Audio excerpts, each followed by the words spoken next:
Hey, what's going on, everybody? Welcome back. In this video, we are looking at the NBA slate for Thursday. We only have 5 games today coming off of a big slate yesterday. It's a good one on FanDuel, put up almost 400 there. DraftKings fell a little bit short, I wish I played Kevin Durant on DraftKings, but overall, not too bad of a night.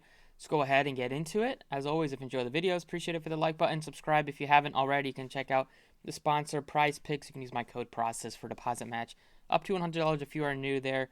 You can check out Twitter for updates. You can check out the website if you want to join.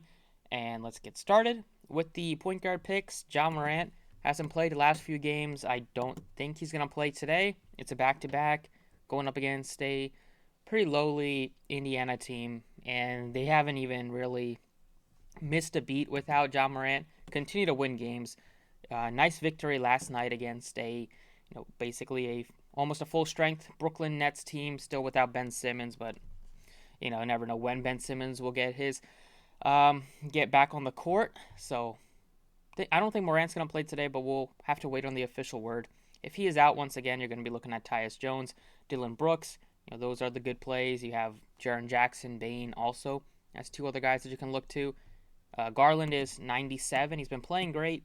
High price tag, but he's been putting up 50s and 60s pretty routinely just because he's playing like 40-plus minutes a night, getting a ton of assist opportunities and really cashing in on those assists. We have Devin Booker at 93 without Chris Paul, who is probably getting close to a return, but without him, he still looks like a good play. Not the easiest matchup going into Denver, though. Halliburton played well against his former team, which you would expect. Just shot the ball poorly, but got you 15 assists, 4 stocks. Brogdon should be back. He rested on the front end of a back-to-back, so that's going to make Halliburton look less appealing. 8K range, I like Holiday more than Van Fleet without Middleton. Van Fleet is also in the mix, though. And value-wise here, once again, you can look to Alex Caruso at 46. We have Tyus Jones at 43.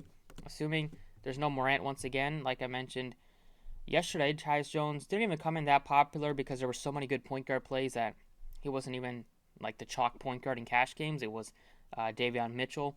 But double-double from him gives you that upside. Didn't even have a rebound, only had 1 steal, but playing big minutes, 35 in a close game, so that's what we like to see.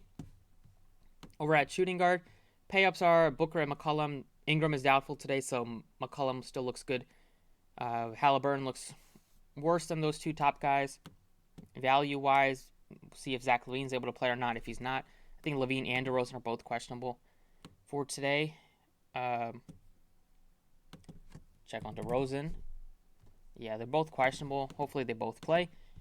But if one of them misses, then that's going to be a boost for Alex Caruso. $4,600. He looks like a really good value anyways because he's starting at point guard. But if there's no LaVine or no DeRozan, he's going to have to take on more usage. Offensively, he's going to have to take some more shots and actually hit some shots. He's been struggling since he's been back. Free throws not been going down from him also. But he looks like a good value. Other plays would be Trent if he's able to play. I like Dillon Brooks. In a close game, we finally saw them play a close game, and Dillon Brooks played 34 minutes, and he took 21 shots. That's what Dillon Brooks likes to do, is shoot a lot. He's not the most efficient shooter and scorer, but if he gets hot, he can light it up. Even if he doesn't get hot, he's going to take like 20 shots, so he's at least going to get at least like 5 or 8 of them to go down. If he's having a bad shooting night, if he's having a good shooting night, he can maybe hit 50% of those. So Brooks looks like a decent option if you wanted to play him at shooting guard or small forward. Small forward plays, we have Giannis at 11-7. Looks like a good spend up today. There we do not have Chris Middleton, so Giannis is going to get some more usage. Didn't have to play much against Chicago. Only played 30 minutes because they won by 28. Never know what game will be close or not. There's a chance this one is not close, going up against Washington at home without Kyle Kuzma. But Giannis also left some points on the board last game, just not playing full minutes, and then he also had 9 turnovers, which is probably his season high. I mean, that's a lot of turnovers for a guy like Giannis. But I'll go ahead and put him in. Seems like you can easily fit in multiple studs because we got a lot of good value plays. Looking right below $5,000 at this position, we have Pat Connaughton at 41, who looks like a good value once again, just because even though he came off the bench, he's still going to play like 25 plus or like 20 to 25 minutes depending on the game. I'm sure he lost some minutes due to it being a blowout against Chicago. He's normally a guy that they have in closing situations, especially without Middleton. Like if Middleton is out or Holiday's out, you expect Connaughton to close over like Wesley Matthews or somebody like that. So I do like Connaughton's price at 41. Another good value that you can plug in at the forward, at the power forward at least. And then we also have some of these guys on the Washington without Kyle Kuzma. You have Avdija is going to benefit with just some more minutes, more shots. He's been getting you rebounds and assists, so he's been hitting value. Even some of these games where he's struggling with his shot, like last game against Houston. So he gives you some upside, Avdija, but I think you can go Rui instead, or go Rui. I like Rui a little bit more than Avdija, but they're both good plays. At center, I'm plugging in Jokic. I like to get to a Jokic-Giannis combination today. Jokic's price tag has come down on DraftKings. I'll take the discount. $1,000 cheaper than his most recent game against the Clippers. Going up against the Suns, going up against DeAndre Ayton at home. Should be a competitive game. And we know when we get Jokic in a competitive game, he has the upside to play 34 to 38 minutes, and that is exactly what I want out of a guy like Jokic. Gives you that triple-double upside. It does everything at home. Been great. Nothing bad I can say about Jokic having a MVP kind of year. Him and Embiid at the top of the list. And then last guy I'll plug in Hachimura from the Wizards. $4,500. He's been good this year shooting-wise, shooting almost 50% from distance. It's not a big sample, only 81 shots, but he's going to get the minutes today without Kyle Kuzma. He's a good shooter, and he can get you some rebounds as well. So he's not just scoring dependent, get you some rebounds, get you some defensive stats, potentially, in the price tag is very reasonable. Without Kyle Kuzma, they're going to need somebody else to step up. Do like Porzingis as well. He finally got over 30 minutes. He played like 33 against Houston. Played very well. Had 5 blocks, which is not surprising against Houston. But we'll see. They still haven't been that motivated to push him a ton of minutes, but he did get 32 last game, so that's a good sign. At least we can kind of expect 30 in a close game. So that's it for DraftKings. Got these 6 on the board.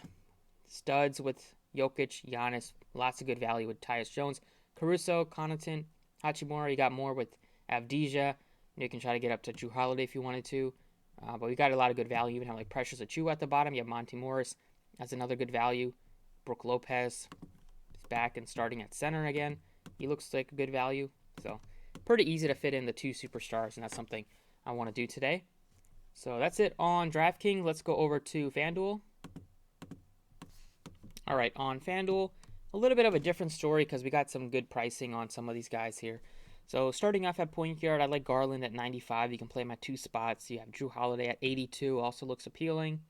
And then Halliburton is in play at 75, but he's not a must-play with Brogdon back, or at least should be back, resting yesterday. Value-wise, same type of deal. I like Tyus Jones, even though he's at $5,100 now, but he's still a good play, assuming that there is no Ja Morant. And then, Monty Morris, 45, has been hitting value. Caruso at 44 gives you upside, especially if DeRozan or Levine is not able to play. But I'll plug in Tyus Jones.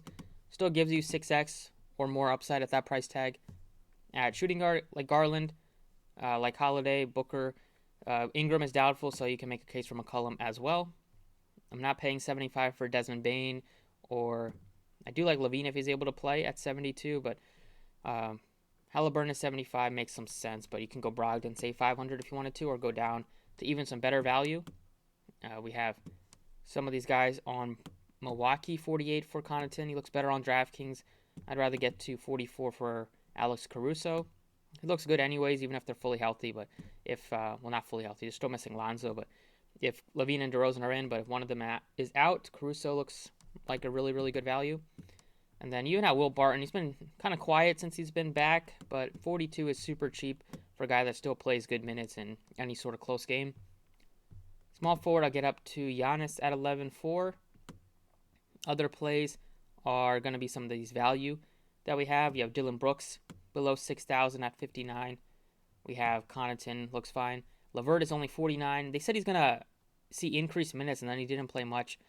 But if the game is close against Toronto, which you probably expect it to be, Levert's looks like a really good play at that sort of price tag. And then you have Rui at 46 and Will Barton as two other good values that you can look to.